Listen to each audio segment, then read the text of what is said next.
ukhona ongakakhethile ukuba asset register. Ikhona i-team engena-team leaders. Any team ezihambela yodwa. Belisandane ziyatholakala.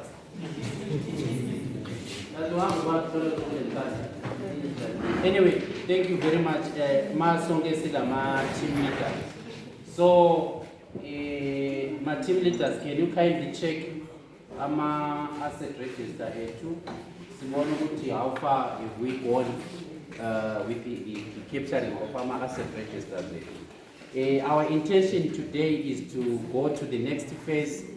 With what we have captured, we need to analyze each school which is captured in terms of the asset register.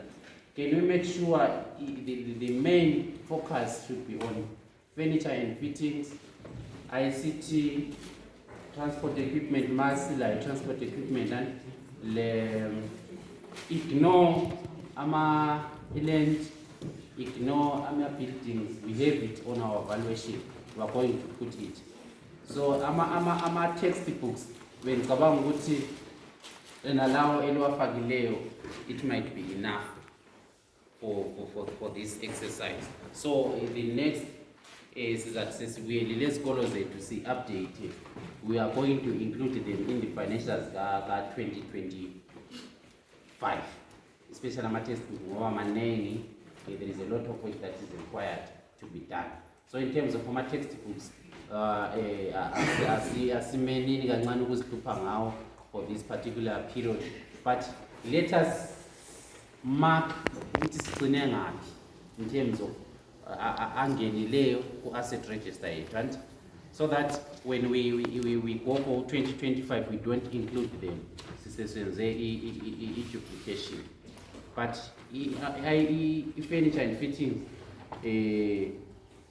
ama team leaders, can we assess ukuthi sifa okungakanani, and then sisuka lapho sesingena kuma receipts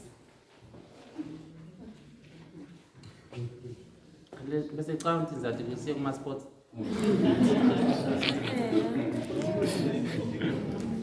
namuva fast esilapho today akukho kuningi.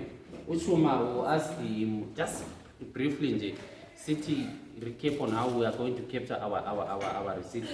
The other aspect esifunayo ngiyama notes, that sheet leyana ebhalwe ama notes, we need to populate it ngoba it's crucial for us to produce the trial balance. So singangena ngale kuma notes. Kuma notes is not something that is okuningi, just a few minutes siyakusebenzisa sikuqedile sesilapha, because we have the information in our cash books. So today ngicabanga ukuthi we should be using more of our cash books than the asset register. Usually besebenzisa asset register.